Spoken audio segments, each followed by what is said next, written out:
Hello my all dear learners, कैसे हैं आप सब लोग। This is excellent coaching classes here and you are all most welcome in your own YouTube channel excellent coaching classes. तो learners, जैसे कि आप सब लोगों को पता था, मैं आपको वीडियो लेक्चर्स प्रोवाइड कर रही थी of commerce all the subjects. आपके सारे सब्जेक्ट के कॉमर्स के वीडियो लेक्चर्स प्रोवाइड कर रही थी, आपके बिजनेस स्टडीज के भी, अकाउंटेंसी के भी और इकोनॉमिक्स के भी। जो आपकी क्लास और 11th और 12th अभी मेरी चल रही थी, जब ये खत्म हो जाएगी सारे तो फिर मैं आपको ग्रेजुएशन और पोस्ट ग्रेजुएशन के भी अपलोड करूंगी। तो क्लास 11th का मेरा टॉपिक चैप्टर नंबर 2 चल रहा था, जो कि था फॉर्म्स ऑफ बिजनेस ऑर्गेनाइजेशन। और उसका मैंने ये काफी लेंथियर चैप्टर है, तो इस चैप्टर के मैंने काफी हद तक वीडियो लेक्चर्स ऑलरेडी अपलोड कर दिए हैं। अगर आप मेरे चैनल पर न्यू है और पहली बार मेरी ये फर्स्ट वीडियो देख रहे हैं तो इस टॉपिक से पहले के टॉपिक आप मेरे चैनल पे जाके देख सकते हैं। तो आज का जो मैं आपके लिए वीडियो लेक्चर प्रोवाइड करूंगी वो है मेरा टॉपिक पे stages in company formation. Stages in company formation, कौन कौन से स्टेजेस होते हैं कंपनी के फॉर्म होने में। कंपनी जब स्टार्ट होती है तो उसके कौन कौन से फॉर्म्स होते हैं, कौन कौन से स्टेजेस होते हैं, कौन कौन से स्टेप्स होते हैं, वो आज हम इसका इंट्रोडक्शन करेंगे। और कल से 4 डेज सीरीज में इसकी चलाऊंगी। इसकी ईच स्टेजेस की 4 इसके स्टेजेस होते हैं, हर स्टेज को मैं 1 सीरीज के अकॉर्डिंग समझाऊंगी, क्योंकि ये आपका बहुत डिफिकल्ट कॉन्सेप्ट है। लेकिन अगर आप इसे ध्यान से मेरे अकॉर्डिंग समझेंगे तो आपको ये समझ जल्दी आ जाएगा। तो इन अपनी अपकमिंग 4 डेज सीरीज में मैं आपको इन चारों को डिटेल समझाऊंगी, चारों स्टेजेस की। आज का मेरा introduction section of stages in company formation. जिस टॉपिक को लर्नर्स में ज्यादा फोकस करके पढ़ाती हूँ ना, वो टॉपिक आगे आपके कोरिलेटेड होता है, आपके ग्रेजुएशन, पोस्ट ग्रेजुएशन या 12th से रिलेटेड। तो ये भी मैं आपको फोकस करके कह रही हूँ, ये एक बहुत इंपॉर्टेंट टॉपिक है, आप इसे समझना। मैं इसके लिए आपको इसके लिए सीरीज में करवाऊंगी, आपको 4 डेज सीरीज में, जिससे आपको हर एक अभी के लिए समझ आ जाए। ओके लर्नर्स, तो चलिए शुरू करते हैं आज की वीडियो शुरू करने से पहले अगर अभी तक भी आपने मेरे चैनल को सब्सक्राइब नहीं किया तो मेरे चैनल को सब्सक्राइब करिए, बेल आइकन को प्रेस करिए, जिससे कोई भी न्यू नोटिफिकेशन आप तक मिस ना हो पाए। तो लर्नर्स, जैसा कि मैंने आपको अभी अभी बताया कि आज का हमारा टॉपिक होने जा रहा है स्टेजेस ऑफ कंपनी फॉर्मेशन। तो माय डियर लर्नर्स, मैं आपको एक बात बता दूं, जैसे हमारे इससे पहले के 4 फॉर्म्स ऑफ ऑर्गेनाइजेशन होते हैं, हमारा 5th होता है ना, कंपनी जो होता है वो हमारा 5th form of business organisation होता है। इससे पहले के 4 कौन कौन से होता है? Yes, you are correct, sole trading, partnership, corporative society और हिंदू अनडिवाइडेड फैमिली, ये 4 होते हैं। अब कंपनी हमारा 5th स्टेज होता है। अब जो हमारे पहले के 4 टॉपिक्स होते थे उसमें हमें कोई भी लीगल स्टेजेस की जरूरत ही नहीं होती थी। क्यों? सोल ट्रेडिंग हुई, अपना मन किया बिजनेस खोल लिया, किसी की कोई जरूरत ही नहीं लीगल अथॉरिटी की। अब मुझे ये बताओ, किस केस में आपको स्टेजेस ऑफ फॉर्मेशन की जरूरत होती है? मतलब आपका स्टेजेस ऑफ फॉर्मेशन किस टाइप के बिजनेस या किस टाइप की एक्टिविटी है, किस टाइप की आपकी पर्टिकुलर चीजों में ये जरूरी होती है। आपके स्टेजेस या स्टेप्स ऑफ फॉर्मेशन उन बिजनेस के लिए जरूरी होते हैं जिसकी लीगल अथॉरिटी होती है, वेरीफाइंग अथॉरिटी। यानी इसका क्या मतलब हुआ? जिसको फॉर्म करने के लिए आपको गवर्नमेंट के कंसेंट की जरूरत होती है, उस स्टेज में आप उस बिजनेस में आपकी स्टेजेस होती है फॉर्म करने की।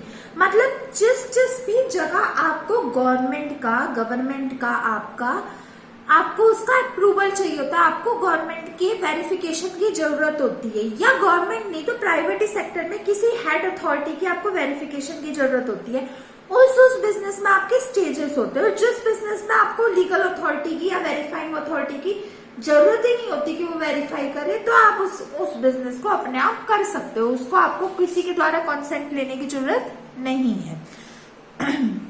ओके लर्नर्स, तो आपको ये बात समझ आ गई कि किस बिजनेस में चाहिए होता है। तो सोल ट्रेडिंग, पार्टनरशिप, कॉर्पोरेटिव और एचयूएफ में इसलिए नहीं होता क्योंकि इसमें लीगल अथॉरिटी नहीं होती है। पार्टनरशिप में भी होती है, कॉर्पोरेटिव सोसाइटी का भी एक्ट है, लेकिन इसमें आपको ये जरूरी नहीं होता कि आपको गवर्नमेंट के अकॉर्डिंग इसे वेरीफाई करना ही कर लो, वेल एंड गुड, आपकी अच्छे बेनिफिट के लिए बहुत बढ़िया। लेकिन कोई आपको गवर्नमेंट प्रेशराइज नहीं करती कि आपको इसको लीगली अप्रूव्ड करवाना ही करवाना है।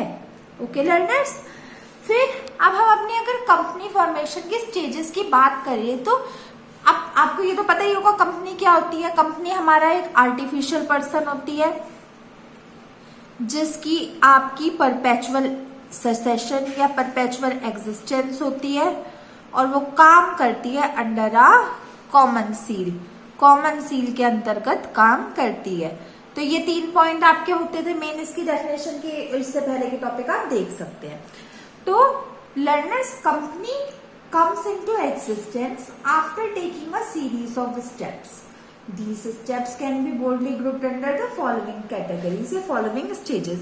मतलब आपकी जो कंपनी होती है जब आपकी वो एग्जिस्ट होती है, जब आपकी कंपनी का वजूद होने लगता है, जब आपकी कंपनी को लोग जानने लगते हैं, तो आपको इसको स्टेजेस वाइज या स्टेप्स वाइज या सीरीज वाइज आपको उसको फॉर्म करना होता है। ऐसा नहीं है कि आज मेरे मन में आ रही मैं तो अपना बिजनेस करूंगी और मैं बिजनेस कैसे करूंगी, कंपनी के अकॉर्डिंग करूंगी अपना, तो चल मैं अपनी कंपनी खोल लूं। ऐसा बिल्कुल नहीं है लर्नर्स। आपको एक पर्टिकुलर लीगल स्टेप से, सीरीज से, स्टेजेस से वेरीफाई होके जाना पड़ता है। जब आप उन सब में वेरीफाई होते तो आपके पास सर्टिफिकेट ऑफ इनकॉर्पोरेशन आता है, फिर आप अपनी कंपनी स्टार्ट कर सकते हो। मतलब अगर आज मैंने अपनी बिजनेस कंपनी वेरीफाई खोलने की सोची तो मेरे पास इतने पर्टिकुलर स्टेप्स होने चाहिए, तब जाके मेरी महीने 2 महीने में कंपनी खुलेगी। ऐसा नहीं है कि मैंने अभी सोची और अगले दिन मेरी कंपनी खुल जाए।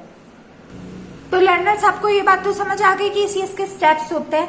तो अगर हम बोर्डली क्लासीफाई करें, बोर्डली क्लासीफाई मतलब मोटा मोटा अगर के क्लासिफिकेशन करें, मतलब अगर हम सिर्फ इसके सब टॉपिक्स को देख ले तो ये जो आपकी मतलब सिर्फ इसके टॉपिक्स देख लो, इसके सब टॉपिक्स अगर हम बाद में देखें तो जो मेन आपकी क्लासिफिकेशन होती है, there are 4 stages of a company formation. आपके कंपनी को फॉर्म होने के लिए आपके 4 स्टेजेस की जरूरत होती है। कौन कौन से आपके 4 स्टेजेस होते हैं learners? Yes, you are correct. First is your promotion stage, then second is your incorporation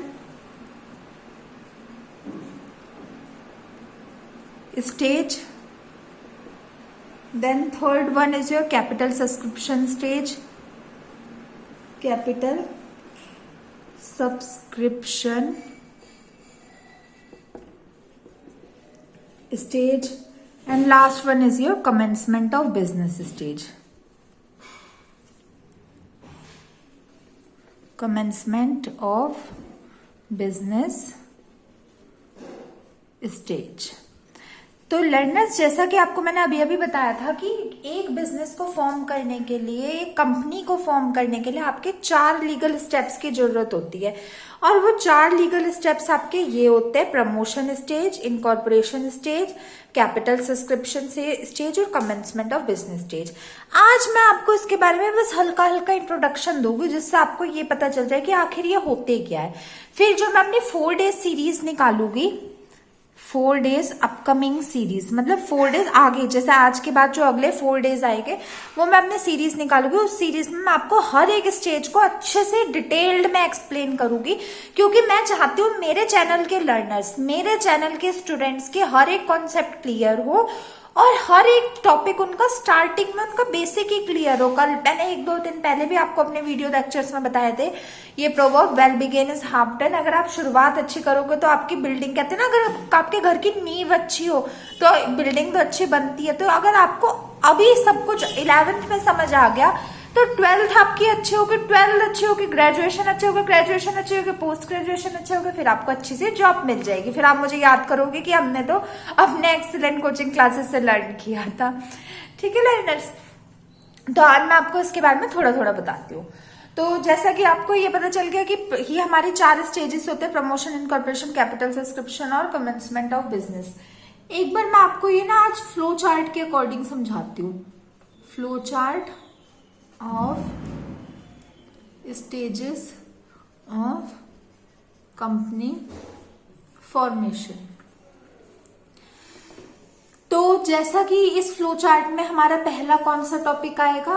of course हमारा प्रमोशन स्टेज आएगा, वो हमारे पहले ही स्टेज होता है।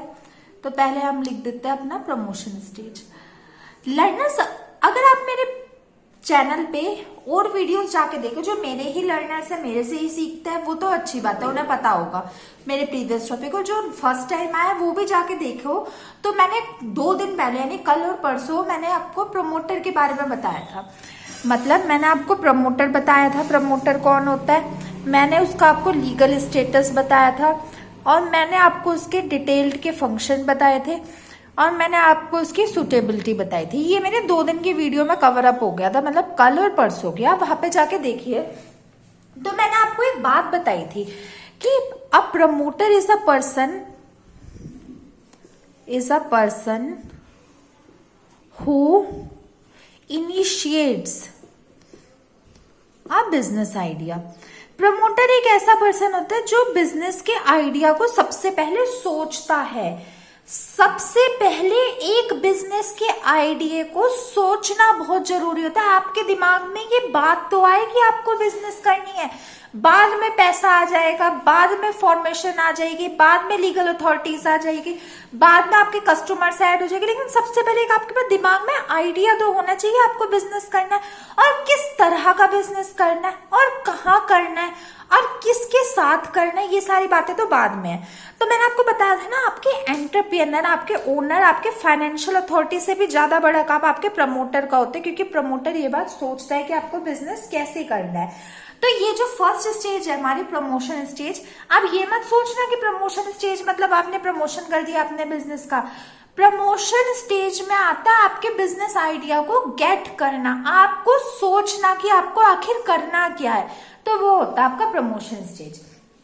तो प्रमोशन स्टेज में जो मैं आपको अपने सीरीज के अकॉर्डिंग कल बताऊंगी, तो उसमें आप क्या क्या पढ़ोगे वो मैं बता देती हूँ। पहला पॉइंट आता है प्रमोशन स्टेज में आइडेंटिफिकेशन ऑफ बिजनेस आइडिया। ये बात मैंने आपको अभी अभी भी बताई है, आइडेंटिफिकेशन ऑफ बिजनेस आइडिया। अपने बिजनेस आइडिया को पहचानना। कई लोग होते हैं जिनके पास पोटेंशियल होता है करने का, बट उनको कोई अपग्रेड करने वाला नहीं होता, उन्हें पता नहीं होता कि हम ये काम कर सकते हैं। तो अपने उस बिजनेस आइडिया को पहचानना कि आप ये काम कर सकते हो, वो होता है प्रमोशन स्टेज का फर्स्ट स्टेप। और ये काम कौन करता है, ये काम करते हैं प्रमोटर। प्रमोशन स्टेज का फिर आप कह सकते हो हेड कौन हो गया, प्रमोटर। ओके लर्नर्स, फिर सेकंड आता है इसमें आपकी फीसिबिलिटी स्टडी। ये भी मैंने आपको कल के टॉपिक में बताया था, तो इसलिए लर्नर्स मैं आपको बार बार ये कहती रहती हूँ कि आप मेरे अगर चैनल पे न्यू है तो एटलीस्ट ज्यादा नहीं, मैं ये तो नहीं कह रही आप मेरे सारी वीडियो से एकदम देख सकते हैं।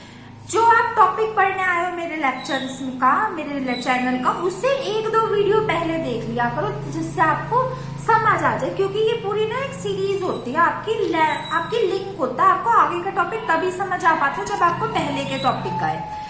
तो फीजिबिलिटी स्टडी में आपको फिर भी बता देते हो, फीजिबिलिटी का मतलब होता है प्रॉफिट एंड लॉस। आपकी कंपनी कितना प्रॉफिट और लॉस को अर्न कर सकती है, कितनी चीजें आपकी आगे जाके प्रॉफिट और लॉस के थ्रू आपकी कंपनी कमा सकती है, अपने पैसे को डुबा सकती है या उससे कमा सकती है। तो ये काम भी आपके प्रमोशन स्टेज में ही आता है with the help of promoter. फिर आता है आपका next planning of resources, planning of resources end funds.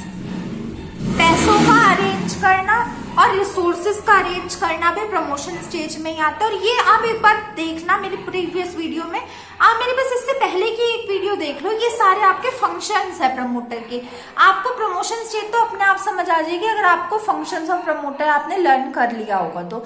अब रिसोर्सेज में कौन कौन से रिसोर्सेज अरेंज करता है प्रमोटर, आपकी मशीनरी को अरेंज करता है, आपके लैंड एंड बिल्डिंग को अरेंज करता है, आपके पेटेंट्स कॉपीराइट्स को अरेंज करता है, आपके अदर रिसोर्सेज को अरेंज करता है। ओके लर्नर्स, फिर नेक्स्ट पॉइंट आता है आपका locating founder members and directors. फिर ये भी मैंने आपको कल बताया था, लोकेटिंग डायरेक्टर्स मतलब लोकेटिंग मतलब डायरेक्टर्स को ढूंढना और अपनी कंपनी का अच्छा सा डायरेक्टर बनाना। डायरेक्टर्स जैसे कहते हैं ना, डायरेक्शन में किसी के काम करना बहुत बेटर होता है काम, तो डायरेक्टर्स ऐसा ढूंढना जो बाकी सारे एम्प्लॉयज को अच्छे से डायरेक्ट कर सके, अच्छे से गाइड कर सके। फिर लास्ट इसका होता है arrangement with bankers and brokers. Arrangement with bankers and brokers, मतलब अपने बैंकर्स और ब्रोकर्स को अपॉइंट करना कि दिक्कत के समय में आप हमारी हेल्प कर दो, आप हमारी लोन हमें दे दो। तो लेट अस सी प्रमोशन स्टेज के आपके फॉलोइंग 5 सब डिवाइडेड पार्ट्स होते हैं, जिसे डिटेल में हम कल पढ़ेंगे। तो इसके 5 पार्ट हो गए, identification of business idea, feasibility study, planning of resources end funds, locating directors और अरेंजमेंट विद बैंकर्स। यही आपके फंक्शंस ऑफ अ प्रमोटर होते हैं।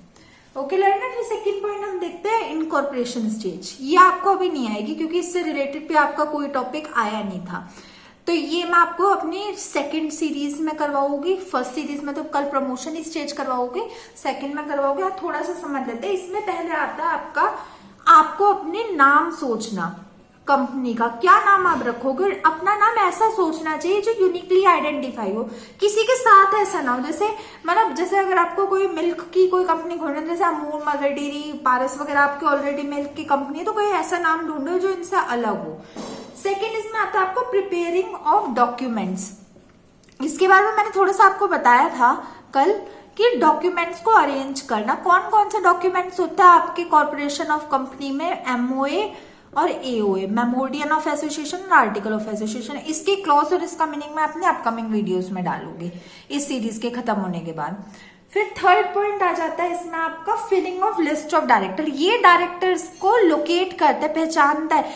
ये इनकॉर्पोरेशन स्टेज में क्या आता है, जो डायरेक्टर्स आपके मिल गए उनकी लिस्ट बनाना, उनको अरेंज करना, उनकी ड्यूटी देना, ये काम होता है आपका इस स्टेज में, आपकी इनकॉर्पोरेशन स्टेज में। इसमें सिर्फ वो लोकेट करता है, पहचानता है कौन कौन है।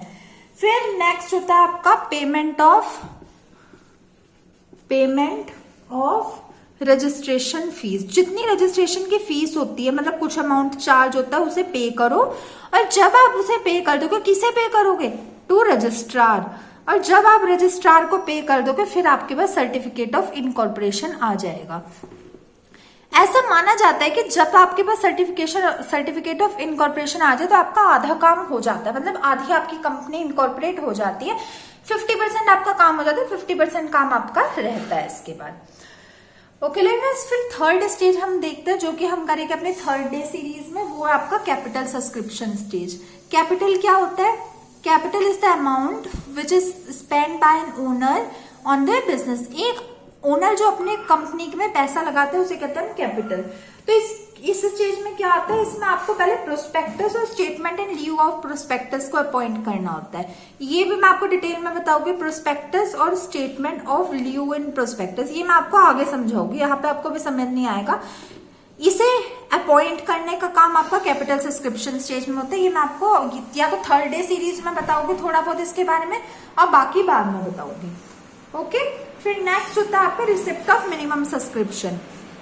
रिसिप्ट ऑफ मिनिमम सब्सक्रिप्शन का क्या मतलब होता है, जो मिनिमम अमाउंट आपके पे करने होते हैं एक्सपेंसेस को बाय करने में। मतलब जब आपकी कोई भी आप बिजनेस स्टार्ट करते हो तो कुछ मिनिमम अमाउंट के आपको ना, जैसे आपको बिजनेस स्टार्ट करने के लिए कुछ अमाउंट आपको सबमिट करना पड़ता है, तो उस अमाउंट को देने की रिसिप्ट, ठीक है, उसे कहते हैं फिर आपकी मिनिमम सब्सक्रिप्शन अमाउंट। फिर लास्ट होता है आपका अलॉटमेंट ऑफ शेयर्स। ये ऐसा माना जाता है कि सबसे ज्यादा जो पैसा आता है ना कैपिटल का, वो शेयर से ही आता है। तो इस तरह के शेयर्स को लेना जिससे आपको बेनिफिट हो, आपका प्रॉफिट डूबे ना, वो आता है आपका कैपिटल सब्सक्रिप्शन स्टेज में। बाकी जो मेरे 4 डे सीरीज है, बाकी मैं आपको थर्ड सीरीज में थर्ड डे में बताऊंगी।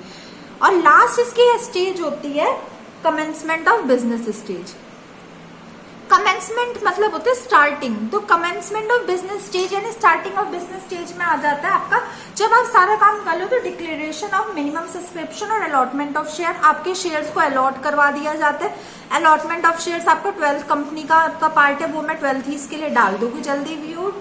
फिर आपका स्टैट्यूटरी डिक्लेरेशन हो जाता है। स्टैट्यूटरी डिक्लेरेशन मतलब जो जो आप काम लीगली अथॉरिटी के अकॉर्डिंग करोगे वो बताया जाता है। और लास्ट में आपका सर्टिफिकेट ऑफ कमेंसमेंट आ जाता है आपके हाथ में।